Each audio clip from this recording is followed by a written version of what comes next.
Handa na ba ang inyong mga puso para sa isang kwentong susubok sa ating pananaw tungkol sa pag-ibig, pamilya at paninindigan? Halina't samahan ninyo ako sa isang paglalakbay na puno ng sakit, pagbangon at paghahanap sa tunay na kahulugan ng kaligayahan. Sabi nila, ang pagsasakripisyo ay tanda ng tunay na pagmamahal. Ngunit paano kung ang bawat pagbibigay mo ay unti-unting bumubura sa kung sino ka? Hanggang saan ang kayang ibigay ng isang pusong nagmamahal bago ito tuluyang mabasag? Nagsimula ang lahat sa isang hapunan. Sa malawak na lamesa ng pamilya Castillo, tila ba mas malamig pa sa hangin mula sa aircon ang katahimikang namamagitan sa kanila? Mabigat, nakakabingi. Para kay Alonsina o Sina, gaya ng tawag sa kanya, ang bawat tunog ng pagtama ng kubyerto sa plato ay parang malakas na kalabog sa kanyang dibdib. Kaninang umaga lang, ang mundo niya ay puno ng kulay. Natatandaan pa niya ang mainit na sikat ng araw na tumatama sa kanyang mukha habang binabasa niya ang email mula sa kanilang HR. Congratulations, Miss Reyes! Your project performance bonus amounting to 5 million pesos has been approved. 5 milyon. Pakiramdam niya ay lumutang siya sa saya. 7 taon. 7 taon ng pagtitiis, pagpupuyat at pagsasakripisyo sa Innovatech Solutions at sa wakas, eto na ang bunga. Ang unang pumasok sa isip niya ay si Ramon, ang kanyang asawa. Isang bakasyon, isang mahabang bakasyon sa isang lugar na tahimik kung saan sila lang dalawa. Matagal na rin mula noong huli silang nagkaroon ng panahon para sa isa't isa. Ang 5 milyon na yon ay hindi lang pera. Iyon ay simbolo ng pag-asa, simbolo ng bagong simula para sa kanilang dalawa. Ngunit ngayon, sa hapagkainan ng kanyang biyenan, ang pag-asang yon ay unti-unting naglalaho. Kawawa naman ang kapatid mo, Ramon. Biglang nagsalita si Corazon, ang ina ni Ramon, habang tinutusok-tusok ng tinidor ang kawawang isda sa kanyang plato. Lagi na lang minamala sa negosyo. Ngayon naman, kailangan pa niyang maghanap ng malilipatan dahil pinaaalis na sila sa inuupahan nila. Paano na lang ang mga anak niya? Isang mahabang buntong hininga ang pinakawalan nito. Sapat na para marinig ng buong Villa Esmeralda. Ito ang pamilyar na simula ng isang dramang alam na ni Sina ang katapusan. Si Benok, ang nakababatang kapatid ni Ramon, ang palaging bida sa mga kwentong ganito. Hindi umimik si Ramon. Nagpatuloy lang ito sa pagkain na para bang walang naririnig. Kung mayroon lang sanang paraan para matulungan siya, pagpapatuloy ni Corazon, at sa pagkakataong ito, ang mga mata nito ay dumapo na kay Sina. Mga matang matalim, mapanuri at puno ng kalkulasyon. Sayang at malaki rin ang gastusin natin dito sa bahay. Naramdaman ni Sina ang panunuyo ng kanyang lalamunan. Hinawakan niya ang baso ng tubig, ngunit nanginginig ang kanyang mga kamay. Alam na niya kung saan patungo ang usapang ito at hindi nga siya nagkamali. Sinaiha, sabi ni Corazon. Ang boses ay biglang bumait na parang pulot-pukyutan, ngunit may kamandag. Nabalitaan ko mula kay Ramon na may malaki ka raw matatanggap na bonus. Napatingin si Sina sa kanyang asawa. Blanko ang mukha ni Ramon. Hindi ito makatingin sa kanya. Ibinaling nito ang atensyon sa kanyang baso. Pinupunasan ng hamog gamit ang kanyang daliri. Opo, Mama. Mahinang sagot ni Sina. Ngumiti si Corazon. Isang nangiting hindi umabot sa kanyang mga mata. Mabuti naman, dahil naisip ko, sa halip na gastusin ninyo sa kung ano-anong luho, bakit hindi na lang natin gamitin sa mas makabuluhang bagay? Tumigil sa paghinga si Sina. Ito na. Ibigay mo sa kapatid mo ang bonus mo, diretsong sabi ni Corazon. Walang paligoy-ligoy. Ang bawat salita ay parang patalim na bumaon sa puso ni Sina. 5 milyon. Sapat na yon para makabili si Benok ng sarili niyang bahay at lupa. Para hindi na sila palipat-lipat. Obligasyon nating tulungan ang pamilya. Ang hangin ay tila naubos sa silid. Hindi ito pakiusap, isa itong utos. Agad na napalingon si Sina kay Ramon. Ang kanyang mga mata ay nagmamakaawa, sumisigaw ng tulong. Mon, please, sabihin mo isang bagay. Ipagtanggol mo ako. Ipagtanggol mo tayo. Ito ang asawa niya. Ang lalaking pinangakuan niyang makasama habang buhay. Ang lalaking dapat ay kakampi niya. Ngunit ang tanging isinukli ni Ramon sa kanya ay isang nakabibinging katahimikan. Nakayuko pa rin ito, nakatitig sa plato, na para bang iyon ang pinaka-interesanting bagay sa buong mundo. Hindi man lang siya magawang tignan. Sa katahimikan ni Ramon, naririnig ni Sina ang pagsagot sa lahat ng kanyang tanong. Sa bawat segundong lumilipas na hindi ito umimik, nararamdaman niya ang unti-unting pagguho ng pundasyon ng kanilang 7 taong pagsasama. Ang katahimikan nito ay mas masakit pa sa 10,000 salita. Ito ay isang pag-amin, isang pagsang-ayon sa kawalang katarungan. Nakita ni Corazon ang desperasyon sa mga mata ni Sina at lalo itong ngumisi. Itinaas nito ang kanyang baso na parang nagdiriwang ng isang tagumpay. Huwag ka nang mag-alala, sabi ni Corazon. Ang boses ay puno ng kasiguraduhan. Napag-usapan na namin to ni Ramon. Pumayag na siya. Ang biyahe pa uwi mula sa bahay ni na Corazon ay nalulukuban ng isang katahimikang mas mabigat pa kaysa sa traffic sa EDSA. Walang nagsasalita, walang radyo. Tanging ang mahinang ugong lang ng makina ng sasakyan at ang ritmikong pag-usad hinto nila sa kalsada ang maririnig. Nakatingin lang si Sina sa labas ng bintana. Pinagmamasdan ang mga ilaw ng syudad na dumadaan na parang mga naglalahong alaala. Ang bawat poste ng ilaw na kanilang nalalampasan ay naghahatid ng panandaliang liwanag sa loob ng kotse. At sa bawat kislap na yon, nakikita niya ang mukha ni Ramon sa peripheral vision niya. Nakatutok ang mga mata nito sa daan, ngunit ang panga ay mariing nakatikom. Ang mga kamay ay mahigpit na nakakapit sa manibela. Katahimikan.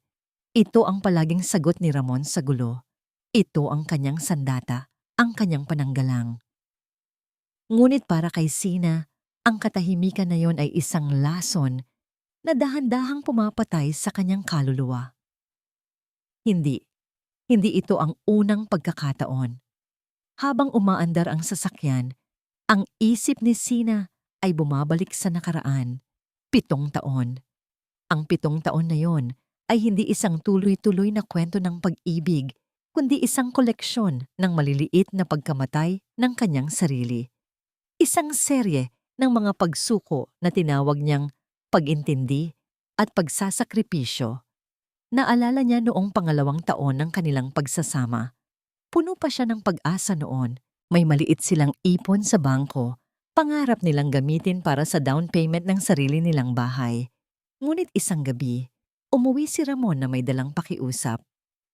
Mahal, sabi nito, habang marahang hinahaplos ang kanyang buhok. Si Benok, may naisip na negosyo. Pautangin muna natin siya ng puhunan. Para makapagsimula naman siya. Pamilya natin to. Nag-alinlangan siya. Ngunit sa huli, ang pag-ibig niya para kay Ramon ang nanaig. Ibinigay nila ang 100,000 piso. Pagkatapos ng 6 na buwan, ang negosyo ay nalugi. At ang pera ay hindi na kailanman na ibalik. Isang anino ng kahapon. Naalala rin niya ang panahong kakapromote lang niya bilang project manager. Ang saya-saya niya. Ipinagmalaki niya ito kay Ramon at sa pamilya nito. Ngunit sa halip na pagbati, isang matabang na komento ang natanggap niya mula kay Corazon. Masyado kang ambisyosa, Sina, sabi nito habang nagkakape sila. Ang isang babae, dapat ang inuuna ay ang mag-asawa at magkaanak, hindi ang trabaho. Baka nakakalimutan mong yan ang tunay na tungkulin mo. Tumingin siya kay Ramon noon, naghahanap ng kakampi. Ngunit ngumiti lang ito at sinabing, pagpasensyahan mo na si Mama. Ganoon lang talaga yon magsalita. Walang pagtatanggol. Walang pagsang-ayon sa kanyang pangarap. Isa na namang anino ng kahapon. Ang pinakamasakit sa lahat ay noong may pagkakataon siyang mag-training sa Singapore ng 1 buwan. All expense paid by the company. Ito na sana ang pinakamalaking break sa kanyang career. Handa na ang lahat. Ang kanyang maleta, ang kanyang presentasyon, ang kanyang pangarap. Ngunit 2 araw bago ang kanyang flight, biglang nagkasakit si Corazon. Mataas daw ang lagnat at kailangan ng mag-aalaga. Si Ramon ang tumawag sa kanya. Ang boses ay puno ng pag-aalala. Sina, hindi ka na pwedeng umalis. Kailangan ako ni Mama. Kailangan ka namin dito. Pinilit niyang ipaliwanag ang kahalagahan ng biyahe. Ngunit sa huli, siya pa rin ang sumuko. Kinansela niya ang kanyang flight. Kinabukasan, nakita niya ang post ni Corazon sa Facebook. Masayang kumakain sa isang buffet restaurant kasama ang kanyang mga amiga. Ang aninong yon ang pinakamadilim. Lahat ng alaalang yon ay bumalik na parang isang malakas na alon. At pakiramdam ni Sina ay nalulunod siya. Ang 5 milyong piso ay hindi lang tungkol sa pera. Ito ang kabuuan ng lahat ng pagkakataong siya ay nanahimik, ng lahat ng pangarap na kanyang isinantabi, ng lahat ng piraso ng kanyang sarili na kanyang binitawan para sa salitang pamilya. Nakarating sila sa kanilang garahe. Pinatay ni Ramon ang makina. Ang biglaang pagkawala ng ugong ay nag-iwan ng isang katahimikang mas malalim at mas masakit. Hindi bumababa si Sina sa sasakyan. Hindi rin gumagalaw si Ramon. Pareho silang nakaupo roon, 2 estranghero na naghahati sa isang espasyong puno ng hindi masabing mga salita. Sa wakas, pagkatapos ng tila isang walang hanggang sandali, nilingon ni Sina ang kanyang asawa. Ang kanyang boses, nang lumabas, ay basag at halos pabulong, ngunit puno ng bigat ng 7 taon. Bakit, Mon? Tanong niya. Bakit hindi mo ako sinuportahan? Ilang segundo pa ang lumipas bago gumalaw si Ramon. Marahan itong lumingon sa kanya at sa malamlam na ilaw mula sa labas, nakita ni Sina ang pagod sa mga mata nito. Isang pagod na hindi niya maintindihan kung para kanino. Pumakawala ito ng isang malalim na hininga, ang hiningang naglalaman ng lahat ng dahilan na alam na ni Sina, at saka ito nagsalita. Ang boses ay pagod at walang emosyon. Para sa kapayapaan, Sina, para wala ng gulo. Para sa kapayapaan, Sina, para wala ng gulo.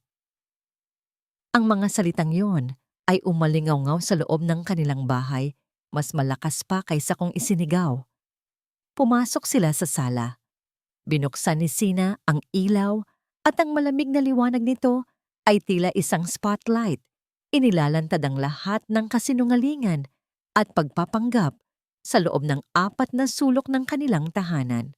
Ang kanilang magandang bahay sa Villa Esmeralda na pinaghirapan niya, na pinuno niya ng mga bagay na akala niya ay magpapasaya sa kanila, ay biglang naging isang gintong hawla. Malamig. Walang buhay, kapayapaan. Paulit-ulit na tumatakbo sa isip ni Sina ang salitang yon. Ang kapayapaan ni Ramon, ang kapayapaan ng pamilya Castillo. Isang kapayapaan na binili at binayaran gamit ang kanyang sariling kaligayahan, ang kanyang mga pangarap, ang kanyang katahimikan. Siya ang naging puhunan, siya ang naging sakripisyo, at ngayon, hinihingi na naman nila ang pinakahuling piraso ng kanyang pagkatao, ang bunga ng kanyang dugo at pawis. Tumayo siya sa gitna ng sala. Humarap kay Ramon na kasalukuyang nag-aalis ng sapatos sa may pinto. Hindi na siya umiiyak. Ang mga luhang naipon sa loob ng 7 taon ay tila natuyo na, napalitan ng isang kakaibang kalinawan. Isang nakakatakot na kalma. Hindi, sabi niya. Ang kanyang boses ay hindi malakas, ngunit matatag. Tumigil si Ramon sa kanyang ginagawa at tumingin sa kanya. May pagtataka sa kanyang mukha.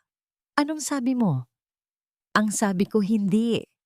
Pag-ulit ni Sina, mas malinaw ngayon. Ang perang ito ay para sa akin. Pinaghirapan ko. Hindi ko ibibigay. Nakita ni Sina ang pagbabago sa mukha ng kanyang asawa. Ang pagod ay napalitan ng inis at pagkatapos ay ng galit. Ito ang unang pagkakataon na hayagan siyang tumanggi. Ito ang unang pagkakataong sinira niya ang kapayapaan na sinasabi nito. Para sa pera, Sina? Gagawa ka ng gulo para lang sa pera? Tumaas ang boses ni Ramon. Hindi mo ba naiisip ang pamilya ko? Ang pamilya natin? Ganyan ka na ba talaga kakitid mag-isip? Ganyan ka na ba kamakasarili? Makasarili. Ang salitang yon ay tumama sa kanya, ngunit hindi na ito masakit. Sa halip, ito ay nagpatibay sa kanyang desisyon. Humarap siya ng diretso sa kanyang asawa. Ang mga mata niya ay hindi na nagmamakaawa, kundi sumusumbat. Makasarili? Isang mapait na tawa ang kumawala sa kanyang mga labi. Tinanong mo ba ako kung gusto kong ibigay ang ipon natin para sa bahay, para lang malugi sa negosyo ni Benok? Tinanong mo ba ako kung ano ang pakiramdam ko noong sinabi ng nanay mo na ambisyosa ako dahil lang gusto kong magtagumpay sa trabaho? Tinanong mo ba ako, Ramon, kung gaano kasakit na isuko ang pangarap kong makarating namang Singapore para lang sa pekeng sakit ng mama mo? Bawat tanong ay isang sampal, bawat alaala ay isang ebidensya. Kitang-kita ni Sina ang pagkagulat sa mukha ni Ramon. Tila hindi nito inaasahan na maaalala pa niya ang lahat, na ang lahat ng iyon ay nakatatak sa kanyang puso. Iyon ba ang kapayapaan na sinasabi mo, Ramon? Nagpatuloy si Sina. Ang boses ay nagsimulang manginig sa pigil na emosyon. Ang kapayapaan na nakukuha mo sa tuwing ako ang yumuyuko, sa tuwing ako ang nananahimik, sa tuwing ako ang nagsasakripisyo?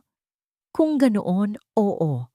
Ngayong araw na ito, pipiliin kong maging makasarili. Hindi na niya hinintay ang sagot nito. Walang salitang kayang ayusin ang sira na. Tumalikod siya at nagsimulang maglakad paakyat sa kanilang kwarto. Ang bawat hakbang sa hagdanan ay isang pag-alis, isang paglaya. Sina, saan ka pupunta? Bumalik ka dito. Huwag kang gumawa ng eksena. Sigaw ni Ramon mula sa baba. Ang boses ay puno ng panik. Hindi dahil sa posibleng pagkawala ng asawa, kundi dahil sa pagkasira ng kaayusan. Hindi siya lumingon. Pumasok siya sa kanilang walk-in closet at hinila palabas ang isang malaking maleta. Ang tunog ng mga gulong nito sa sahig na gawa sa kahoy ay umalingaw-ngaw sa buong silid. Binuksan niya ang kanyang aparador at walang emosyong kinuha ang ilang mga damit. Sapat lang para sa ilang araw. Hindi na niya kailangan ng marami. Pagbaba niya, dala-dala ang maleta. Nakatayo si Ramon sa paanan ng hagdan.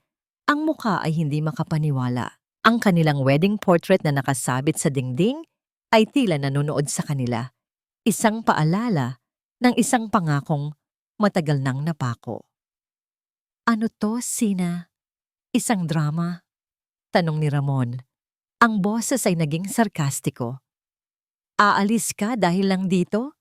Babalik ka rin bukas. Ngumiti si Sina. Isang nangiting malungkot at puno ng awa. Awa para sa lalaking nasa harap niya na hanggang sa huling sandali ay hindi pa rin naiintindihan ng lahat.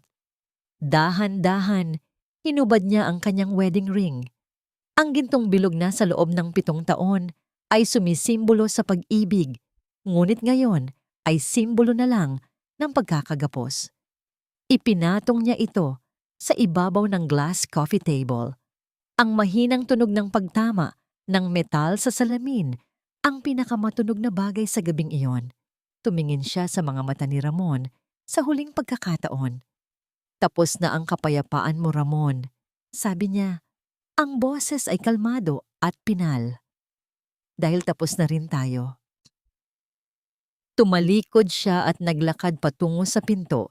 Hila-hila ang kanyang maleta at ang bigat ng 7 taon. Hindi na siya lumingon pa.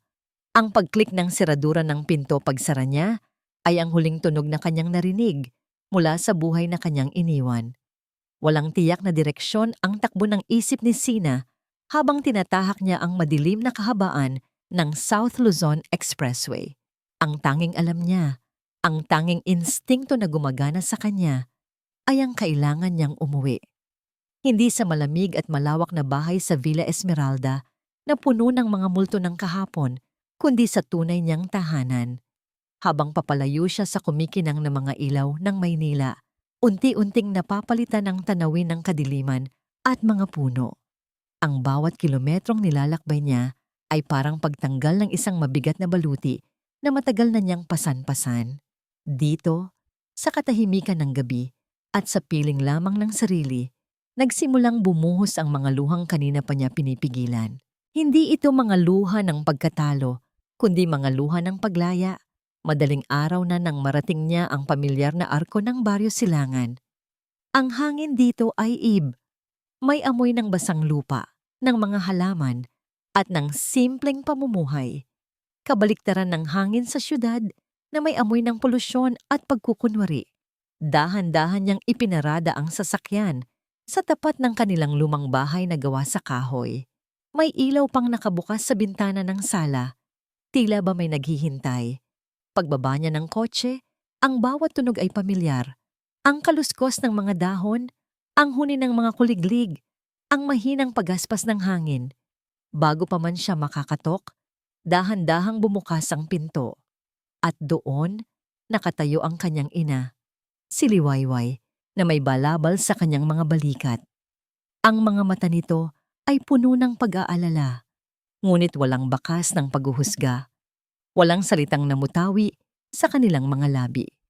Binitawan ni Sina ang hawakan ng kanyang maleta at tumakbo sa kanyang ina. Sa yakap ni Liwayway, gumuho ang lahat ng natitirang tibay ni Sina. Doon, sa bisig ng ina na unang nagmahal sa kanya, humagulgol siya na parang isang batang nawawala na sa wakas ay natagpuan na. Anak. Iyon lang ang sinabi ni Liwayway, ngunit sapat na. Walang tanong, walang husga. Isang mahigpit na yakap lang na nagsasabing, maligayang pagbabalik, ligtas ka na dito. Ipinasok siya ng kanyang ina sa loob ng bahay. Ang kanyang ama, si Nestor, ay gising din pala. Nakaupo sa paborito nitong silyang tumba-tumba. May hawak na tasa ng kape. Tumayo ito at marahang hinaplos ang kanyang likod. Walang katanungan. Tanging isang tingin na puno ng pag-unawa. Sa mga sumunod na araw, ang Baryo Silangan ang naging kanyang santuwaryo. Ang unang ginawa niya pagkagising ay ang patayin ang kanyang telepono. Pinindot niya ang power button at sa isang iglap nawala ang ingay. Nawala ang Maynila. Nawala si Ramon. Nawala si Corazon. Ang tanging natira ay ang katahimikan at ang sarili niya. Natutulog siya ng mahimbing, isang bagay na hindi na niya nagawa sa loob ng maraming taon. Gigising siya hindi dahil sa tunog ng alarm clock, kundi sa tilaok ng mga manok at sa sinag ng araw na tumatagos sa kurtina ng kanyang lumang silid. Muli niyang naramdaman ang pakiramdam ng damo sa kanyang mga talampakan habang naglalakad sa kanilang bakuran. Tumutulong siya sa kanyang ina sa pagdidilig ng mga halaman at sa paghahanda ng pagkain. Mga simpleng gawain na unti-unting bumubuo muli sa kanyang basag na pagkatao. Isang hapon, habang nakaupo siya sa balkonahe at pinagmamasdan ng papalubog na araw sa kabukiran, nilapitan siya ng kanyang ama. Inabutan siya nito ng isang tasang mainit na tsokolate. Mas payapa dito, di ba? Mahinang sabi ni Nestor. Tumango si Sina. Sobra po, Itay. Minsan kailangan nating bumalik sa simula para malaman kung saan tayo dapat magtungo, dagdag ng kanyang ama. Huwag kang matakot magsimula muli, anak. Nandito lang kami. Ang mga salitang yon ay nagbigay sa kanya ng kakaibang lakas. Pagkatapos ng halos isang linggong paghilom, naramdaman niyang handa na siyang harapin ang kung anumang naghihintay sa kanya. Pumasok siya sa kanyang silid at kinuha ang kanyang telepono. Huminga siya ng malalim bago ito binuksan. Gaya ng inaasahan, bumaha ang mga notifikasyon. 23 missed calls mula kay Ramon, 7 mula kay Corazon, 5 mula kay Benok, at daan-daang mensahe. Binuksan niya ang pinakahuling mensahe mula kay Ramon. Ipinadala 3 araw na ang nakalipas. Ang mga salitang nabasa niya ay nagpatunay na tama ang kanyang desisyon. Umuwi ka na, Sina. Huwag mong sirain ang pamilya natin dahil lang sa pera. Umuwi ka na, Sina. Huwag mong sirain ang pamilya natin dahil lang sa pera. Pinatay ni Sina ang screen ng kanyang telepono, ngunit ang mga salita ni Ramon ay patuloy na nagliliyab sa kanyang isipan. Paulit-ulit, dahil lang sa pera. Hanggang sa huli, iyon pa rin ang tingin ni Ramon sa lahat ng ito. Isang simpleng transaksyon, isang usapin ng piso at sentimo. Hindi niya nakikita ang 7 taon ng pagtitiis. Hindi niya nakikita ang mga isinukong pangarap. Hindi niya nakikita ang wasak na puso. Isang malamig na katotohanan ang bumalot sa kanya. Hindi na sila kailanman magkakaintindihan. Sa halip na magalit, isang kakaibang kapayapaan ang kanyang naramdaman. Ang mensaheng iyon, sa kabila ng sakit, ay isang regalo. Iyon ang huling kumpirmasyon na kailangan niya. Wala nang dapat balikan. Ang tanging daan na lang ay pasulong. Kinabukasan, maaga siyang nagising. Naabutan niya ang kanyang amang si Nestor sa balkonahe, tahimik na nagkakape habang pinagmamasdan ang pagsikat ng araw sa silangan. "Tay!" tawag niya. Lumingon ito at ngumiti. "Gising ka na pala, anak. Halika, samahan mo akong magkape." Umupo si Sina sa tabi nito at sa loob ng ilang minuto, sabay nilang pinanood ang unti-unting pagliwanag ng kalangitan. "Alam mo na ba ang susunod mong gagawin?" tanong ni Nestor. Hindi nakatingin sa kanya kundi sa malayong horisonte. "Hindi ko pa po alam kung paano, Tay. Pero alam ko na po kung ano ang gusto kong mangyari." Sagot ni Sina. Ang boses ay matatag. Tumango ang kanyang ama. "Mabuting yan. Ang puso, anak, kailangan din ng batas para protektahan. Hindi pwedeng puro pag-intindi lang. Minsan kailangan mo ng paninindigan na may legal na basehan." Kinuha nito ang isang maliit na piraso ng papel mula sa kanyang bulsa. "May kaibigan ang tito mo sa bayan, isang abogado. Matino at mapagkakatiwalaan. Baka gusto mo siyang kausapin." Nakatupi sa papel ang isang pangalan at numero, Attorney Bayani Sandoval. Kinabukasan, lulan ng kanyang sasakyan, bumalik si Sina sa syudad. Ngunit sa pagkakataong ito, hindi na siya ang babaeng tumatakas, kundi isang babaeng handang lumaban. Ang opisina ni Attorney Bayani Sandoval ay hindi malaki, ngunit malinis at maayos. Ang mga dingding ay napapalibutan ng mga libro ng batas at ang amoy sa loob ay pinaghalong lumang papel at sariwang kape. Si Attorney Bayani mismo ay isang lalaking nasa kalagitnaan ng edad. May malumanay na ngiti at mga matang puno ng talino at pakikiramay. "Maupo ka, Mrs. Reyes," sabi nito. Umupo si Sina at huminga ng malalim. "Sina na lang po." Nagsimula siyang magkwento. Sa una, nanginginig ang kanyang boses. Inilahad niya ang tungkol sa hapunan, ang tungkol sa 5 milyon, ang tungkol sa katahimikan ni Ramon. Habang nagpapatuloy siya, bumalik ang mga anino ng kahapon, ang nawalang ipon, ang kinanselang biyahe, ang masasakit na salita. Akala niya ay tapos na siyang umiyak, ngunit may ilang taksil na luha pa ring pumatak mula sa kanyang mga mata. Hindi siya pinigil ni Attorney Bayani. Hinayaan lang siya nitong ilabas ang lahat, nakikinig ng may buong atensyon at pag-unawa. Nang matapos siya, isang mahabang katahimikan ang namayani. Sa wakas, nagsalita ang abogado. Ang boses ay kalmado at propesyonal. "Salamat sa pagtitiwala mo, Sina," sabi nito. "Base sa kwento mo, malinaw na hindi lang pera ang pinag-uusapan dito. Ang unang tanong, ang bonus mo ba ay bahagi ng iyong regular na sahod o isang one-time grant para sa isang particular na proyekto?" "One-time grant po para sa isang project na Ako po ang namuno. Sagot ni Sina. Tumango si Attorney Bayani, tila may kinukumpirma sa kanyang isip. Kung gayon, may magandang balita ako sa'yo. Sa ilalim ng Family Code ng Pilipinas, ang anumang ari-arian na nakuha ng isang asawa bilang gratuity o mula sa kanyang sariling pagsisikap na hindi bahagi ng kanyang sahod ay itinuturing na exclusive property niya. Sa madaling salita, sa'yo lang ang perang yan, Sina. Wala silang legal na karapatang kunin yan mula sa'yo. Ang mga salitang yon ay parang musika sa pandinig ni Sina. Isang bigat ang nabunot mula sa kanyang dibdib. Sa unang pagkakataon sa loob ng maraming araw, nakaramdam siya ng pag-asa. May batas na kumakampi sa kanya. Ngunit, pagpapatuloy ng abogado at naging seryoso ang kanyang mukha, kailangan mong maging handa. Sa oras na malaman nilang hindi mo ibibigay ang pera at handa kang lumaban sa legal na paraan, gagamitin nila ang lahat para sirain ka. Anong ibig ninyong sabihin?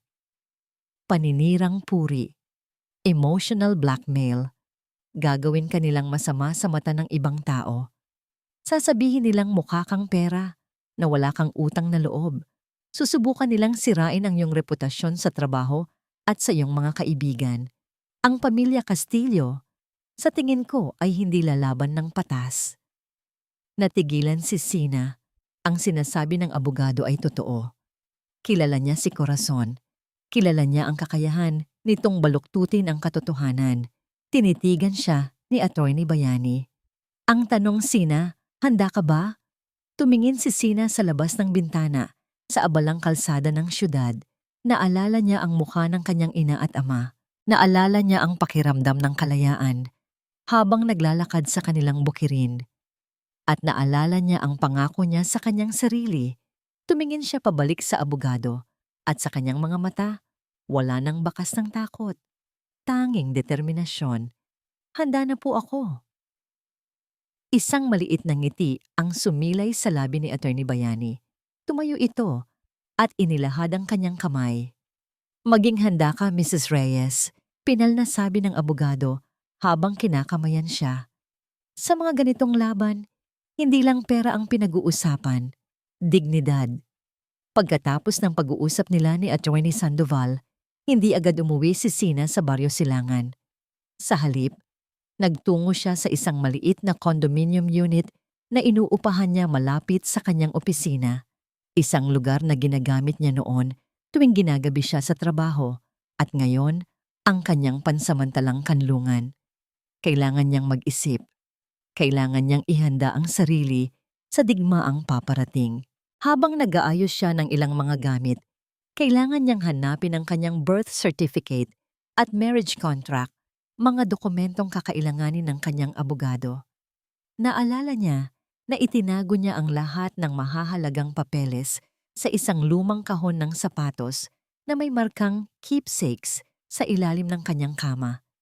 Hinalughog niya ang laman ng kahon.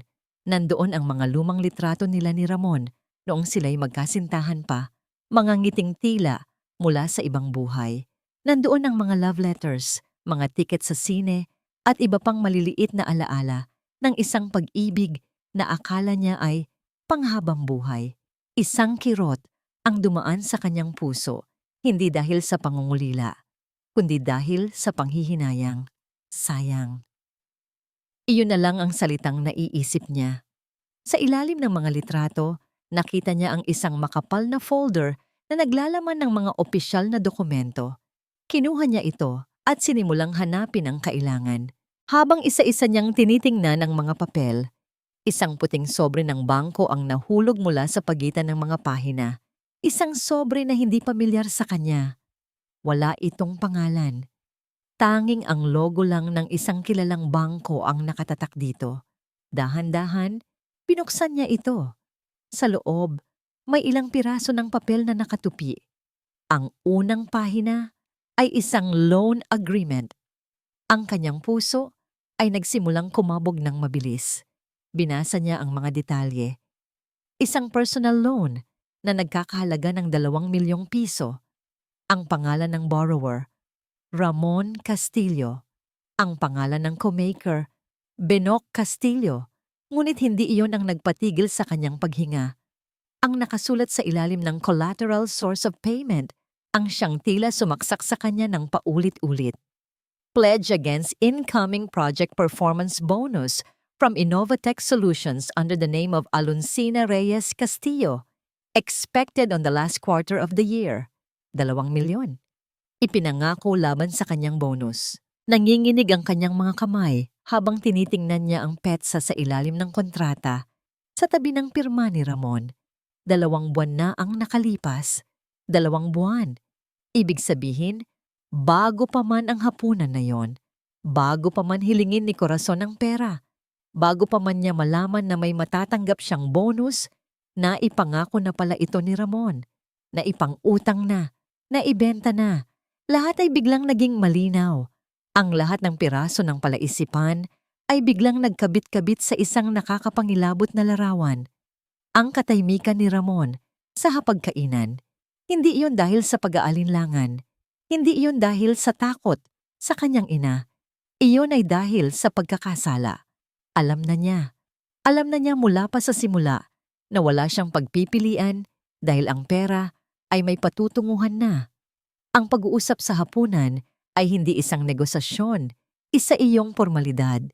Isang palabas para gawing lehitimo ang isang bagay na matagal nang napagdesisyonan sa likod niya. Pinagtaksilan siya, hindi lang ng asawa niya, kundi ng buong pamilya nito. Ginawa siyang tanga. Isang tawa ang kumawala mula sa lalamunan ni Sina. Hindi ito tawa ng saya, kundi tawa ng isang taong nasagad na sa sakit. Isang tawa na puno ng pait at kabaluan. Tumayo siya, hawak-hawak pa rin ang mga papel, at nagsimulang maglakad-lakad sa loob ng maliit na unit. Ang isip ay gulong-gulo. Ang sakit ay napakalalim, napakatindi, na halos hindi na niya ito maramdaman. Para siyang manhid. Parang nanonood lang siya ng isang pelikula tungkol sa buhay ng ibang tao. Ngunit ang katotohanan ay bumabalik na parang alon. Ito ang buhay niya. Ito ang asawa niya. Ito ang pagtataksil na ginawa sa kanya. Huminto siya sa harap ng salamin. Ang babaeng nakatingin pabalik sa kanya ay hindi na niya kilala.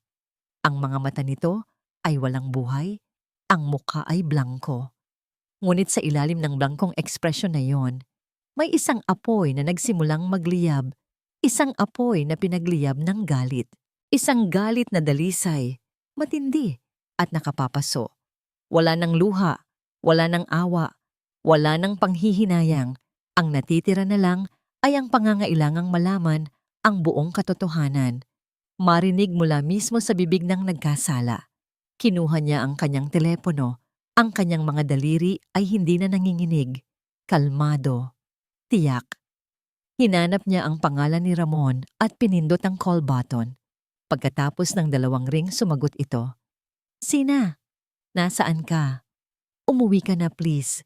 Mag-usap tayo. Ang boses ni Ramon sa kabilang linya ay puno ng pekeng pag-aalala. Hindi sumagot si Sina sa kanyang mga tanong. Sa halip, isang malamig at matatag na boses ang lumabas mula sa kanya. Magkita tayo sa Kapihan Hiraya. Ngayon na. Pagkatapos ay ibinaba niya ang tawag. Hindi na niya hinintay ang sagot nito. Dahil alam niya, sa pagkakataong ito, siya na ang may hawak ng lahat ng kapangyarihan.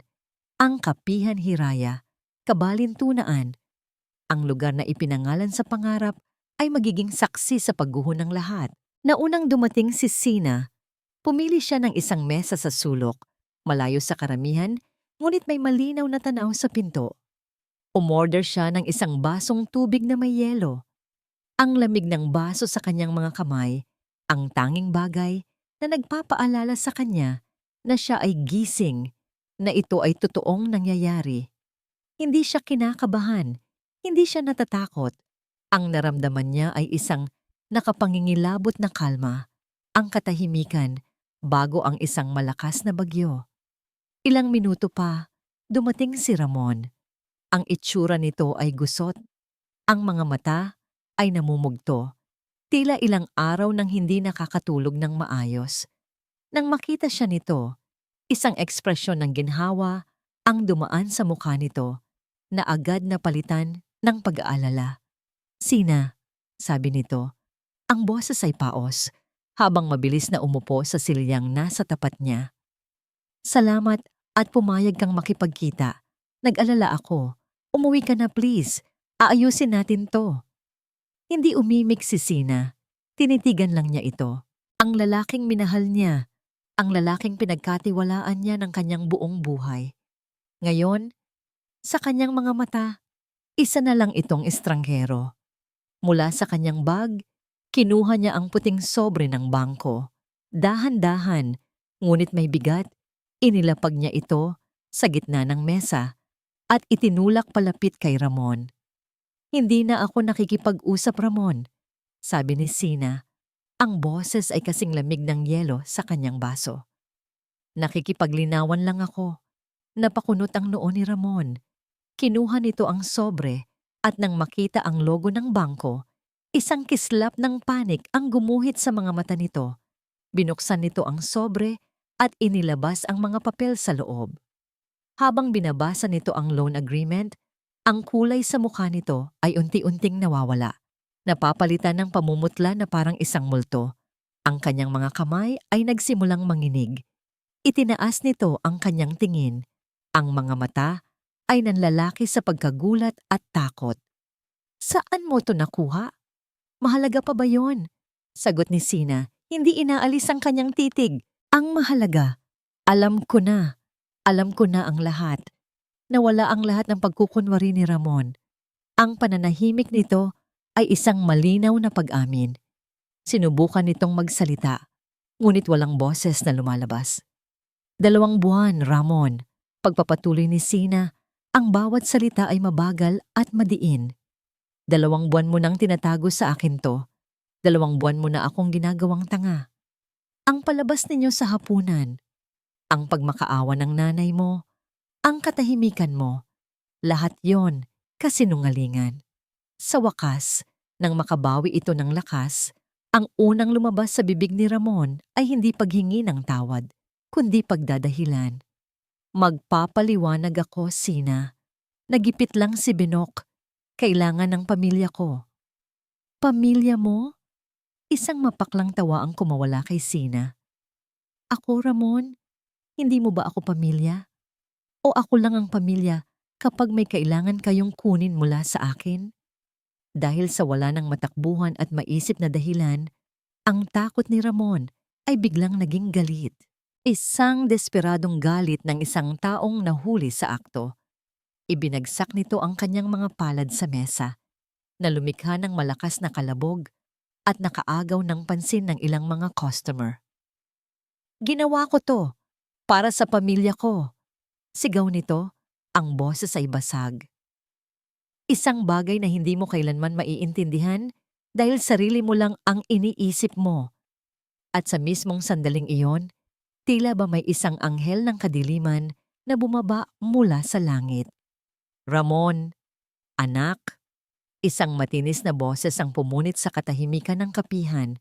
Mula sa pinto, mabilis na naglakad papalapit si Corazon. Ang mukha ay puno ng pagkukunwaring pag-aalala. Agad nitong nilapitan si Ramon at niyakap ito na parang isang batang inaapi. "Anong ginagawa mo sa anak ko, babae ka?" Galit na tanong ni Corazon, nakaturo kay Sina. Ang eksena ay perpekto. Isang ina na nagtatanggol sa kanyang kawawang anak laban sa isang masamang asawa. Nagsimula ng magbulungan ang mga tao sa paligid. "Tita, huwag po kayong gumawa ng eksena dito," mahinahong sabi ni Sina, ngunit ang kanyang mga mata ay nag-aapoy. "Eksena? Ikaw ang gumagawa ng eksena." Sigaw ni Corazon at nagsimula na itong umiyak. Mga pekeng luha na kayang-kaya nitong palabasin anumang oras. "Pagkatapos ng lahat ng ginawa namin para sa'yo, pinatira ka namin sa maayos na bahay, itinuring kang tunay na pamilya, tapos ito ang isusukli mo? Dahil lang sa pera, sisirain mo ang anak ko? Ang pamilya namin, napakawalang utang na loob mo." Hindi umiyak si Sina. Hindi siya sumigaw. Kalmado lang siyang nakaupo. Pinapanood ang kanilang melodrama. Ang sakit na naramdaman niya kanina ay wala na. Napalitan na ito ng matinding pandidiri.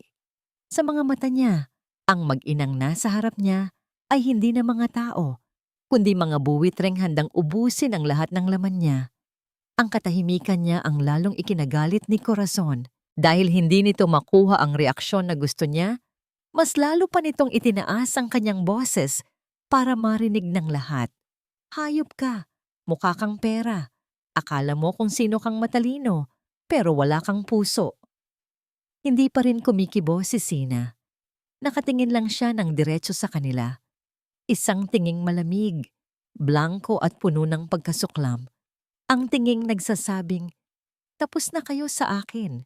Dahil sa frustration, sa tindi ng galit na hindi maibsan, tumayo si Corazon ng tuwid. Itinuro ang kanyang nanginginig na daliri sa mukha ni Sina. Sisirain ko ang pangalan mo. Buong pagbabantang sigaw nito, ang boses ay nag-reverb sa buong kapihan. Tignan natin kung may matitira pa sa'yo. Walang sinayang na sandali si Sina. Hindi niya hinintay ang sagot. Hindi niya pinanood ang reaksyon ng mga taong nakapaligid. Tumayo siya mula sa kanyang upuan. Ang likod ay tuwid na tuwid. At walang lingon likod na naglakad palabas ng kapihan Hiraya. Ang bawat hakbang niya palayo sa lugar na yon ay isang hakbang palapit sa kanyang sarili. Hindi niya narinig ang mga bulungan. Hindi niya naramdaman ang mga mapanuring tingin. Ang tanging naririnig niya ay ang malakas na pagtibok ng kanyang puso. Isang pintig na hindi na dahil sa takot, kundi sa isang damdaming matagal na niyang kinalimutan.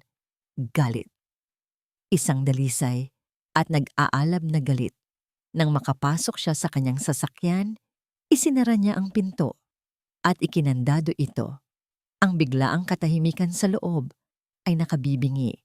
Nakahawak siya ng mahigpit sa manibela. Ang mga buto sa kanyang mga daliri ay namumuti. Tumingin siya sa kanyang reflection sa rearview mirror. Ang babaeng nakatingin pabalik ay may mga matang nagbabaga. At doon, sa kaligtasan ng kanyang sasakyan, sa wakas ay bumigay siya. Ngunit hindi ito ang pag-iyak ng isang biktima. Hindi ito ang paghagulgol ng isang babaeng talunan. Ito ay isang sigaw na nagmula sa kaibuturan ng kanyang kaluluwa. Isang primal na pagpapalaya sa lahat ng sakit, lahat ng pagtitiis, lahat ng pagkabigo na kinimkim niya sa loob ng 7 taon. Bawat patak ng luha ay parang asidong tumutunaw sa lahat ng alaala ni Ramon, sa lahat ng pang-aalipusta ni Corazon, sa lahat ng piraso ng kanyang sarili na isinuko niya para sa kanila. Iyak ito ng paglilinis, iyak ng pagpapalaya. Pagkatapos ng ilang minuto, huminto ang pag-iyak na kasing bigla ng pagsimula nito. Ang natira na lang ay ang kanyang paghahabol sa hininga at ang basang-basa niyang mga pisngi. Pinunasan niya ang kanyang mga luha gamit ang likod ng kanyang palad. Huminga siya ng malalim at sa pagbuga niya ng hangin, kasamang lumabas ang lahat ng natitirang takot. Tapos na. Ang babaeng umiiyak kanina ay patay na. Ang babaeng isinilang mula sa kanyang mga abo ay iba na. Mas matatag, mas matalino. At higit sa lahat, hindi na natatakot. Kinuha niya ang kanyang telepono. Ang una niyang tinawagan ay hindi ang kanyang abogado, kundi ang kanyang boss sa Innovatech Solutions, si Mr. Velasco. Good afternoon, Mr. Velasco. I'm sorry to bother you after office hours. Simula ni Sina, ang boses ay kalmado at propesyonal, na para bang walang nangyaring kaguluhan ilang minuto lang ang nakalipas. Sina, no problem. Is everything all right? Tanong ng kanyang boss. Nakilala siya bilang isang empleyadong hindi basta-basta tumatawag kung hindi importante. I'm fine, sir. But I'm calling to report a potential issue. Diretsong sabi ni Sina. I'm currently going through a severe personal and marital crisis. My mother-in-law, Corazon Castillo, has just threatened to ruin my name and reputation. There is a possibility that she might try to contact you or anyone in the office to spread lies and cause trouble. I am giving you a heads up to protect the integrity of our company. Isang sandaling katahimikan ang sumunod sa kabilang linya at pagkatapos, isang boses na puno ng awtoridad at suporta ang narinig ni Sina. Thank you for your professionalism, Sina. Let me be clear, your personal life is yours, but this office and this company are my domain. You are one of our top assets, and I will not let anyone harass my employees. If anyone from that family calls or shows up, they will deal with me directly. You just focus on what you need to do. We've got your back. Thank you, sir. That means a lot, sabi ni Sina. Isang maliit na ngiti ng pasasalamat ang gumuhit sa kanyang labi. Pagkatapos ng tawag, naramdaman niya ang isang bagong alon ng lakas. Hindi siya nag-iisa. Ang kanyang halaga ay hindi na susukat sa opinyon ng pamilya Castillo. Ang sunod niyang tinawagan ay si Attorney Bayani Sandoval. Attorney, sabi niya nang sumagot ito. Wala nang pag-aalinlangan sa kanyang boses. Sina, napatawag ka? May nangyari ba? Opo. At tapos na po ang pag-iisip ko. Sagot ni Sina. Gusto ko nang ituloy ang lahat. Annulment, divorce. Kung ano man ang pinakamabilis at pinakaepektibo. Gusto kong protektahan ang aking bonus, ang aking mga ari-arian, at ang aking kapayapaan. Gawin ninyo ang lahat ng kailangang gawin. Are you sure about this, Sina? This is a point of no return. Paalala ng abogado. I have never been more sure in my entire life, attorney. Narinig niya ang pagbuntong hininga ng abogado sa kabilang linya na sinundan ng isang boses na puno ng determinasyon. All right. I'll start drafting the petitions tomorrow morning. Welcome to the first day of your new life, Sina. Pagkababa ng tawag, binuksan ni Sina ang kanyang messages. Nandoon pa rin ang mga missed calls at mensahe ni Ramon. Binuksan niya ang kanilang huling pag-uusap at nagsimulang mag-type. Ang kanyang mga kamay ay hindi na nanginginig. Salamat sa 7 taon, pero mas nagpapasalamat ako sa katotohanang ipinakita mo sa akin ngayon. Haharapin ka ng abogado ko. Sinend niya ang mensahe. At pagkatapos, walang pag-aalinlangan, pinindot niya ang isang huling button. Block number. Isinandal niya ang kanyang ulo sa headrest. Sa unang pagkakataon, naramdaman niya ang tunay na kapayapaan. Hindi ito ang kapayapaan na binili ng pagsuko. Ito ang kapayapaan na ipinaglaban at napanalunan. Ang bahay. Ang bahay nila sa Villa Esmeralda ay hindi na tahanan. Isa na itong malaking museo ng katahimikan. Ang bawat sulok ay sumisigaw sa pagkawala ni Sina. Ang kanyang paboritong unan sa sofa. Ang libro na hindi niya natapos, basahin sa bedside table. Ang halimuyak ng kanyang pabango na nananatili pa rin sa kanilang closet. Lahat ay naroon, maliban sa kanya. 2 linggo.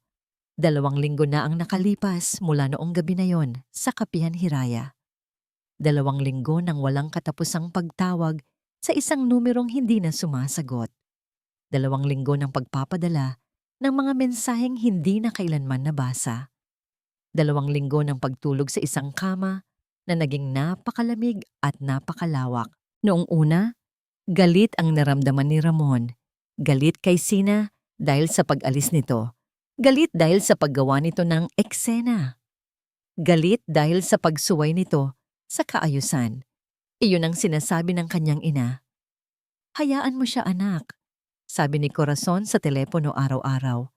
Magpapakipot lang yan. Babalik din yan kapag naubos na ang pera niya at wala nang matakbuhan. Naniwala siya. Gusto niyang maniwala.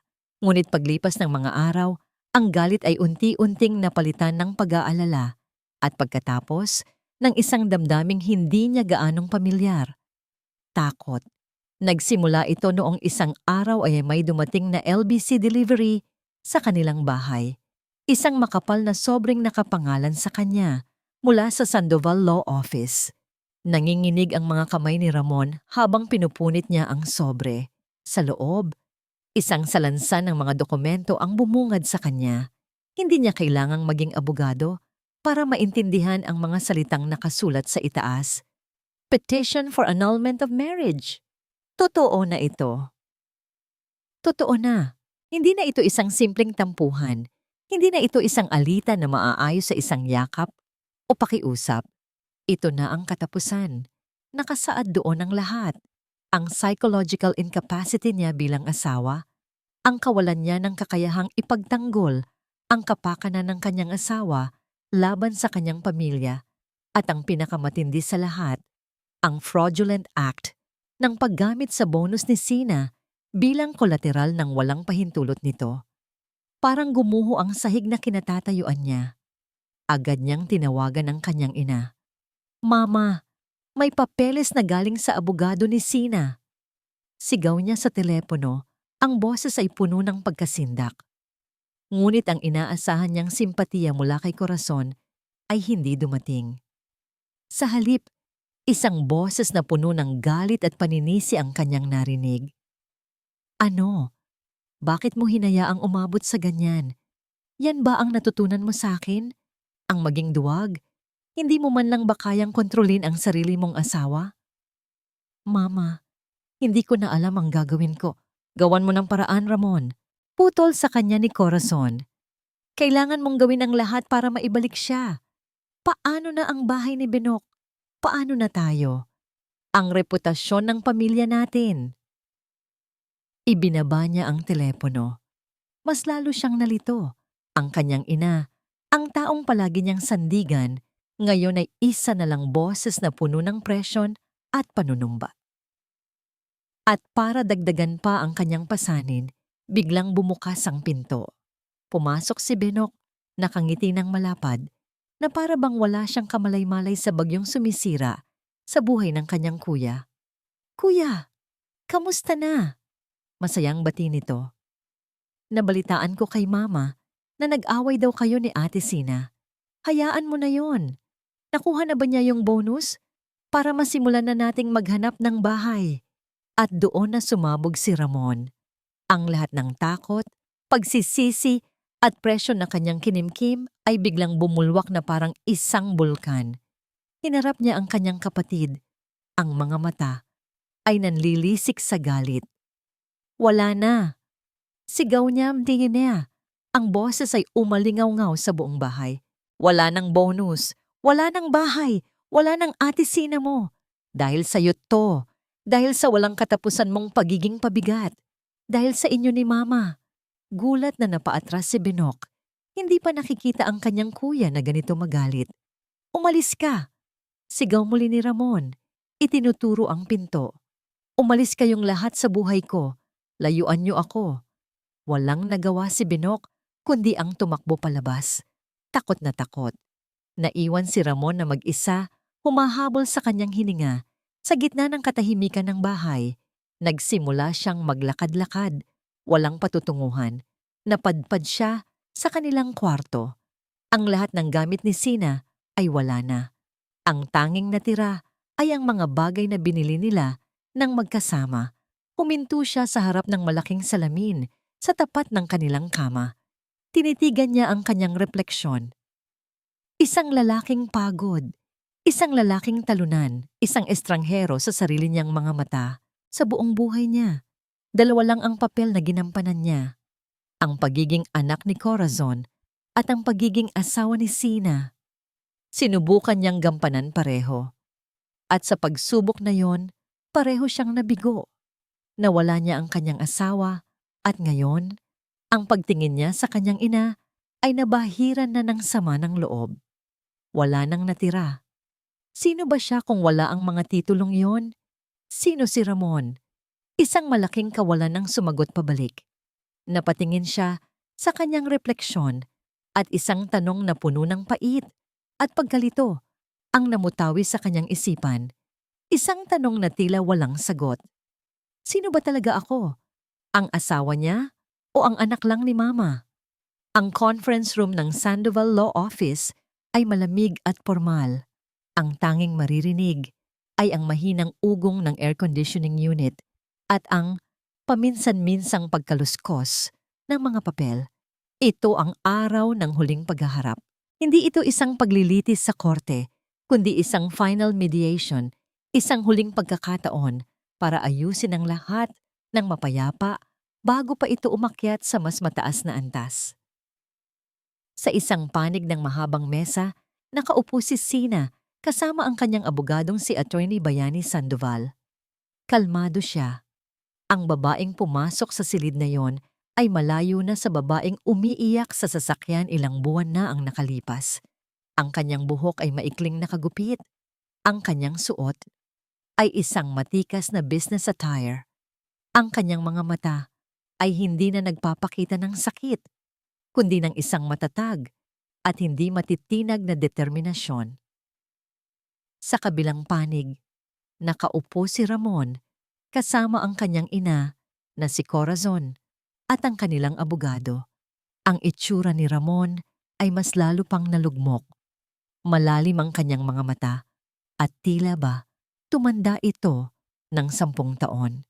Si Corazon naman, sa kabila ng sitwasyon, ay nakataas pa rin ang noo. Suot ang kanyang maskara ng pagiging isang inaapi. Good morning! Formal na bati ni Atoy Sandoval. Binabasag ang katahimikan. We are here today to finalize the terms of the separation of assets and to discuss the petition for annulment filed by my client, Miss Aluncina Reyes. Nagsimulang magsalita ang abogado ng pamilya Castillo. Iginigiit na ang bonus ay dapat ituring na conjugal property at na si Sina ay may obligasyon sa pamilya. Ngunit handa si Attorney Sandoval. Malinaw at may kumpiyansa nitong inilahad ang mga probisyon ng Family Code. Pinatutunayan na ang bonus ay exclusive property ni Sina. Nang makita ni Corazon na natatalo sila sa usaping legal, ginamit nito ang kanyang huling sandata, ang drama. Hindi ko maintindihan kung bakit kailangang umabot sa ganito. Nagsimula si Corazon.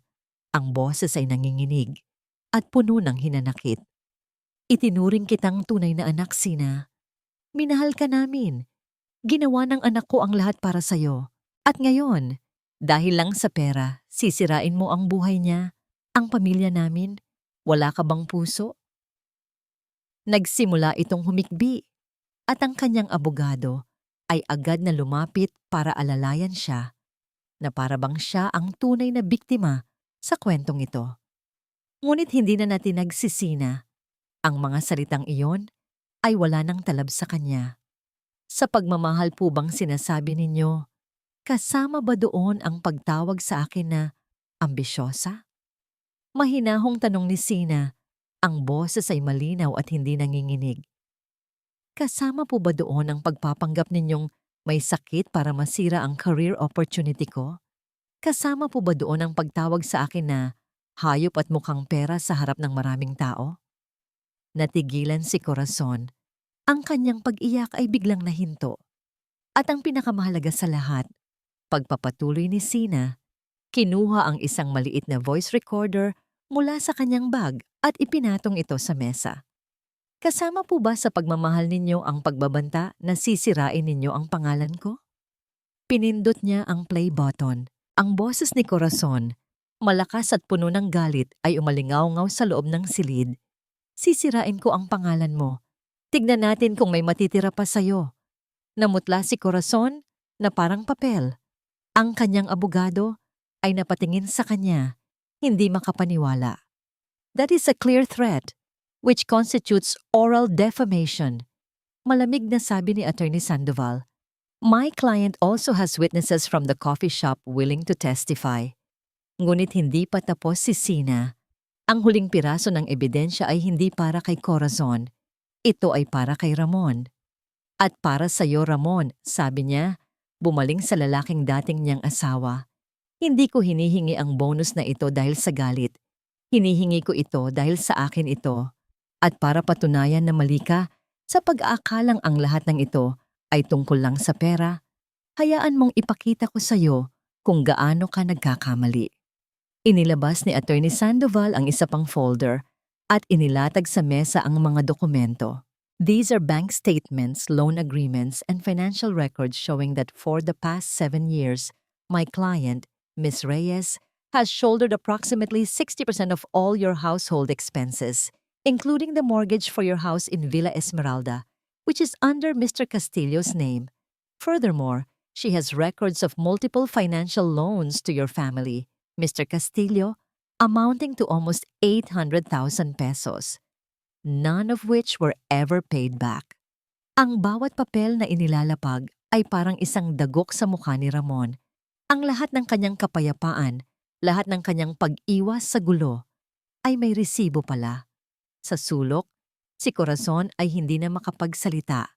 Ang kanyang mukha ay nababalutan ng pagkatalo at kahihiyan. At doon, sa gitna ng lahat ng ebidensya, sa gitna ng lahat ng katotohanan, isang bagay ang nangyari na hindi inaasahan ni Sina. Tumayo si Ramon. Ang kanyang mga balikat ay nakayuko. Ang kanyang mukha ay basang-basa na sa luha. Mga tunay na luha sa pagkakataong ito. Tumingin siya, hindi sa kanyang ina, hindi sa mga abogado, kundi diretso sa mga mata ni Sina. Tama na. Halos pabulong na, sabi nito. Ang boses ay basag at puno ng pagsisisi. Tama na po. Humarap siya sa kanilang abogado. Pirmahan na natin. Kung anong kailangan pirmahan, ibigay ninyo sa kanya ang lahat. Ang bonus, ang bahay, lahat. Wala na kaming habol. Ramon, ano ka ba? Sigaw ni Corazon. Ngunit sa unang pagkakataon, hindi lumingon si Ramon sa kanyang ina. Nakatingin pa rin siya kay Sina. Ang kanyang mga mata ay nagmamakaawa. Hindi para sa pangalawang pagkakataon, kundi para sa kapatawaran. Ako ang may kasalanan, sabi niya. Ang bawat salita ay mabigat. Ako ang naging duwag. Ako ang nagpabaya. Ako ang sumira sa lahat. Patawarin mo ako. Tina.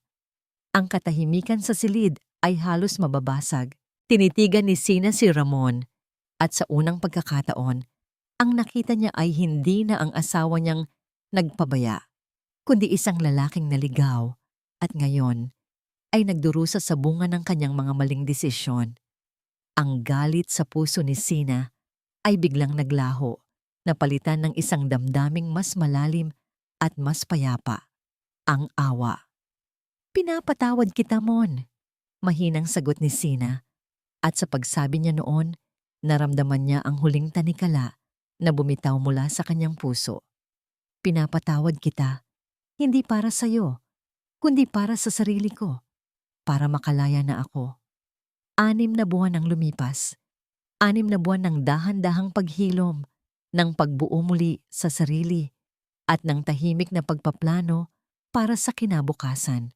Ang huling pagpirma sa mga papeles ng annulment ay hindi enggrande. Walang iyakan, walang drama. Naganap lang ito sa loob ng pamilyar na opisina ni Attorney Sandoval. Ang tanging maririnig ay ang tunog ng ballpen ni Sina habang dumadaos-dos ito sa papel.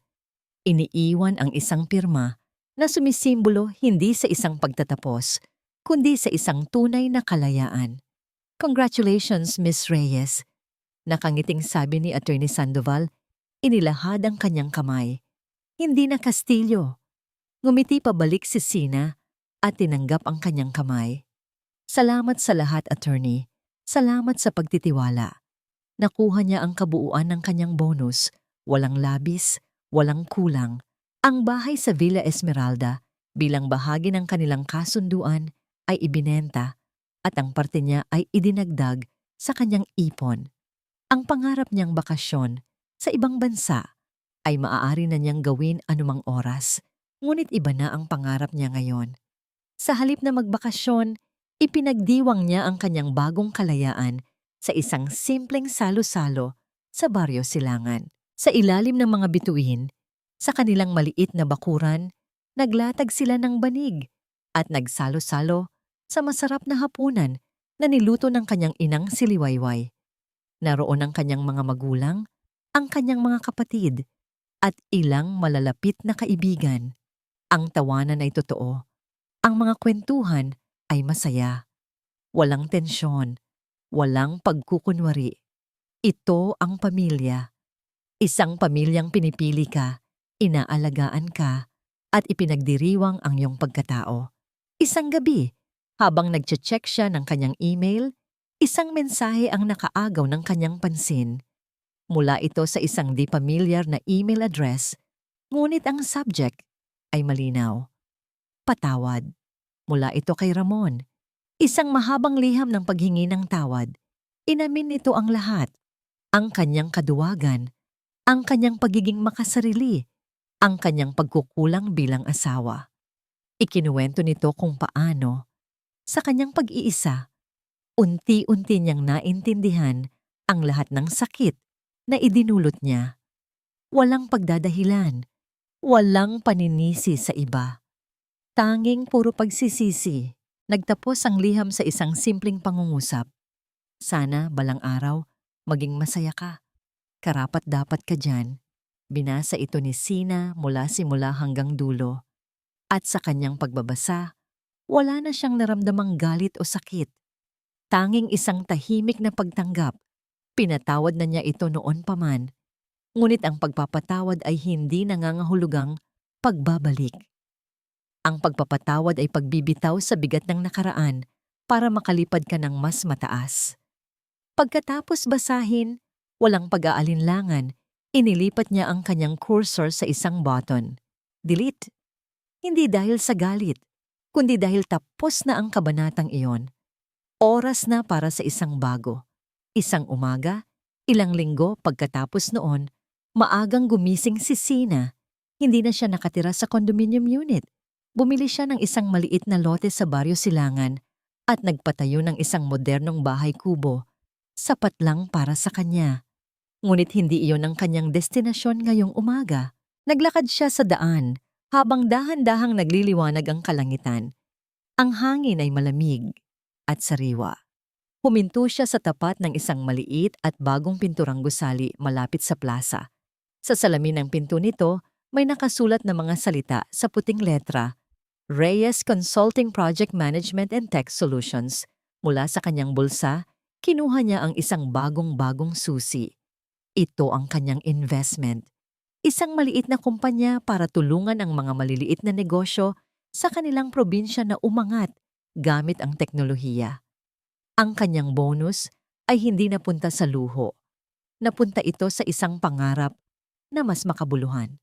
Habang sumisikat ang araw sa silangan, ang mga unang sinag nito ay tumama sa ginintuang pangalan sa pinto. Liwayway. Ang pangalan ng kanyang ina. Ang kahulugan ng bukang liwayway. Ang simbolo ng bawat bagong simula. Huminga ng malalim si Sina. Ang hangin ay puno ng pangako. Hawak ang susi sa kanyang kamay. Isang ngiti ang sumilay sa kanyang mga labi. Isang ngingiting totoo. Payapa. At puno ng kasiyahan. Hindi na siya ang babaeng naghihintay ng pag-apruba. Hindi na siya ang babaeng yumuyuko para sa kapayapaan ng iba. Siya na ngayon ang may akda ng sarili niyang kwento. At hawak niya sa kanyang mga kamay ang susi sa kanyang unang pahina. Mga minamahal naming tagapakinig, dito nagtatapos ang paglalakbay ni Alunsina. Ang kanyang kwento ay nagpapaalala sa atin ng isang mahalagang aral. Ang tunay na pag-ibig ay hindi kailanman hihilingin sa iyo na talikuran ang iyong sarili. Ang pagsasakripisyo ay nagiging lason kapag ito'y inaabuso at hindi pinapahalagahan. Ang pinakadakilang kaligayahan ay hindi matatagpuan sa pagpapanatili ng isang pangalan o sa pagtitiis sa isang pamilyang hindi ka nakikita, kundi sa katapangan na piliin ang sarili, ipaglaban ang iyong dignidad at itayo ang isang buhay na tunay mong pinapangarap. Maraming salamat po sa inyong walang sawang pagsubaybay sa kwento ni Sina. Naway may napulot kayong aral at inspirasyon mula sa kanyang pagbangon. Ano po ang pinakamahalagang aral na natutunan ninyo sa kwentong ito? At anong klaseng kwento naman po ang gusto ninyong marinig sa susunod? I-comment lamang po sa ibaba. Ang inyong mga saloobin ay napakahalaga sa amin. Hindi dito nagtatapos ang ating paglalakbay. Marami pa pong kwentong kasing ganda at mas puno ng aral dito sa aming channel.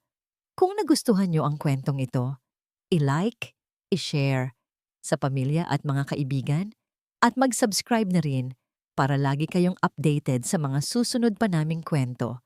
I-click niyo ang notification bell para kayo ang unang makarinig kapag may bago kaming upload. Pagpalain po kayo ng Panginoon, kayo at ang inyong buong pamilya. Hanggang sa muli.